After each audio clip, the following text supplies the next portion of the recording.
And we can just dance the night away until we get no more. I'll shake all the hurt away so you can feel and forget who you used to be. For just tonight, could you just dance, dance the night away? If you feel like you have to finish everything on your plate, this isn't about willpower. So many of us are conditioned and we learn in our childhood to finish what we have on our plate, really regardless of how full we are. And honestly, that creates a lot of challenges in our adult life when we try to maybe change how we eat or try to unlearn some of those behaviors because we notice those patterns maybe are negatively affecting us. And so I want us to know that the finish your plate habit is learned, right? It's obviously not a personal flaw. There's nothing wrong with you. Lately, I just feel like there's been so many people who have commented about how hard it is to stop eating when they're full because of there's still food left on their plate. And it's just so the norm to finish it. And they don't really even think about it until all the food is gone and then they feel so full at the end of their meal. And so this really is a learned behavior, right? We were taught this growing up. And these behaviors that we learn in childhood or, throughout our upbringing, they don't just drop off at some point, right? We don't just learn something our whole life and then enter adulthood and learn something completely drastically different on our own. We carry these behaviors with us.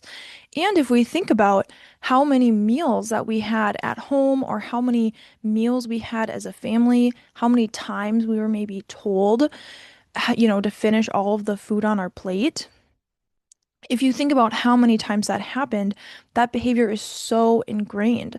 And so if you've been told that for, the first 18 years of your life, and then at family events or anywhere else that you experience that, now coming up to a meal, it's so ingrained, it's so learned because of how many times, right? We eat 3 times a day.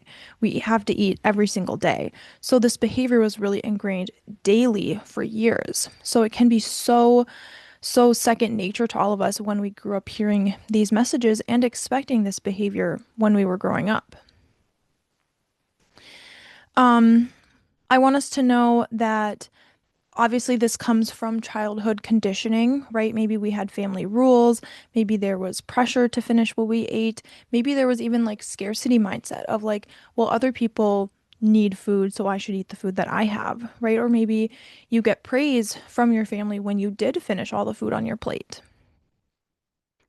And I want us to know that your body has internal cues, like your hunger and your fullness cues, and they may have been overridden, right?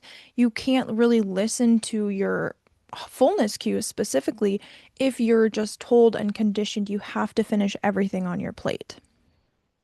So it can be really hard to tap into those, especially when you've been overriding those cues for, years or even decades. I want us to know that finishing our food is not the same as honoring our body. Honoring our body is listening to it and doing what feels good. And if we have to finish all the food on our plate, regardless of how we're feeling, that's not really honoring ourselves. I want us to know that wasting food and using your body as a waste bin are really the only two options, right? We have more options than that, but sometimes we can really feel stuck in this black or white thinking of, well, if I don't eat it, I'm going to waste it. And I want to maybe explore that a little bit later and reframe that because sometimes we can be stuck in one thinking or jumping to the other extreme of the other thought.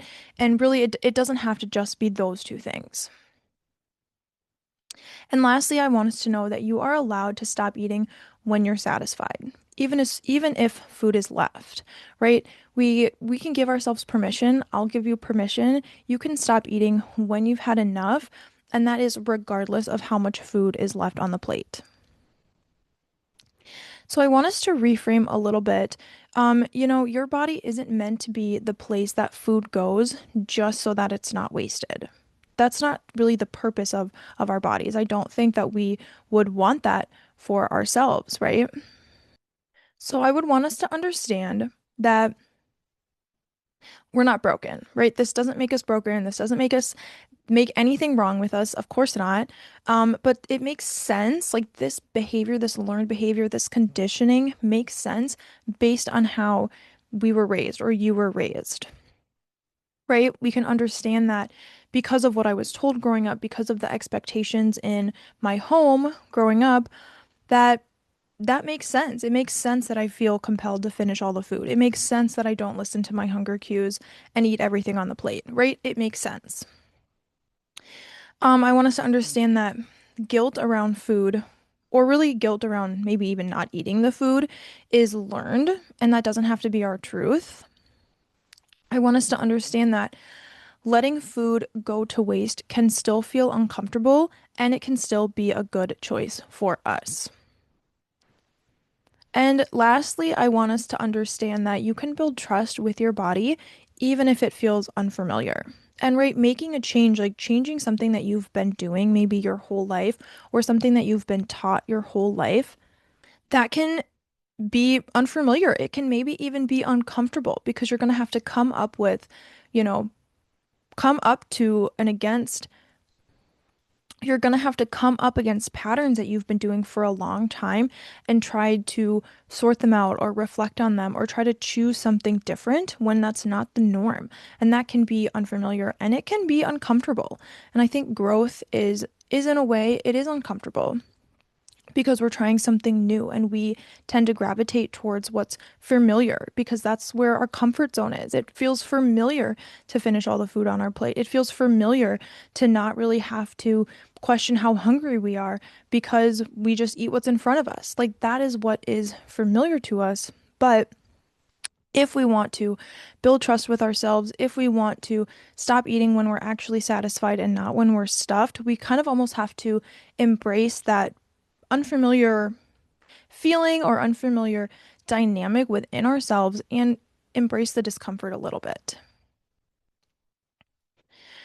So, what are some things that we can do to actually create behavior shifts? Because that's what we want, right? If we don't like the behavior we're doing, if we wish that we didn't have to feel this way, or we wish that we didn't have this mentality towards eating all of the food on our plate, what can we actually do to create a different behavior? The first thing that we could do is to pause halfway through a meal and check in with ourselves, asking ourselves, am I still enjoying this? Am I still hungry? Does this still sound good? Am I full, right? Checking in and pausing, and maybe that means like visually separating the food as a visual reminder or setting an intention before you start a meal.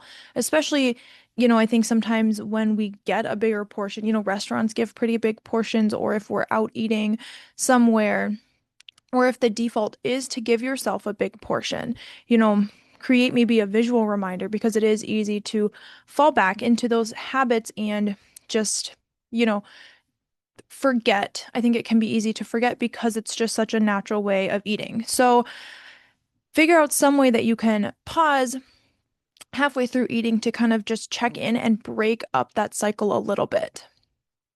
Another thing we could do is to practice leaving like one or two bites on the plate to start. And maybe the point of that is to see, does anything come up for you? How comfortable does that feel? How uncomfortable does that feel, right? Practice leaving a little bit of food left to see what does that do for me? Like, am I just totally okay with that? Is that really hard to do? And why is that? Kind of maybe reflect on that experience. Another thing we could do is to reframe leftovers as future nourishment and not waste. So we could bring the leftovers from a restaurant home. We could save half the meal that we're eating for a different meal, right? Or lunch the next day. So when we think about our leftovers, instead of saying, I have to throw this away, see it as I can eat this later, or I don't have to finish it now, but maybe later. Um, Another thing we could do is notice our thoughts around food. And maybe this is like if we do leave food on the plate, be really curious towards yourself about what thoughts come up for you. Maybe thoughts of like, I should finish this, or I can't believe you're going to waste this food. Like, what thoughts surface? And then gently question them and say, well, is it really wasting? But what about if I'm really feeling full? kind of poke at those thoughts a little bit and notice them, which noticing them is definitely the first step.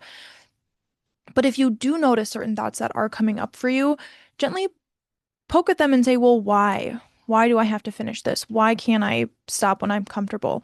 Why can't I allow myself to feel good after eating? Why do I feel like I have to push myself to feel uncomfortable just to finish the food in front of me? So, kind of get really curious towards yourself is something else that we could do. And lastly, give yourself permission to stop eating without needing necessarily a good enough reason or without needing some reason to stop. Like you being full, you being satisfied, you wanting to be done eating is plenty a good enough reason to stop eating at a meal. Like we want to feel good when we're done eating. We want food to fuel us and help us get through the day, not something that makes us feel like we're weighed down or something that we almost feel like we can't stop and we have this out of control feeling, that doesn't feel good after the meal. So give yourself permission to stop. Give yourself permission, maybe even to feel good. Like I'm allowed to feel good after eating. I'm allowed to feel good when I'm eating, right? Give yourself that permission. So if this content resonated with you, if you feel like you can relate to what I'm talking about, I would encourage you or invite you to download a free worksheet that you can kind of dig deeper in and you can kind of dig deeper and reflect more and really dive into some of those thoughts or some of those behaviors that you're doing that you wish maybe could be a little bit different. So if you go to my website, you can do that. And yeah, I hope this was helpful.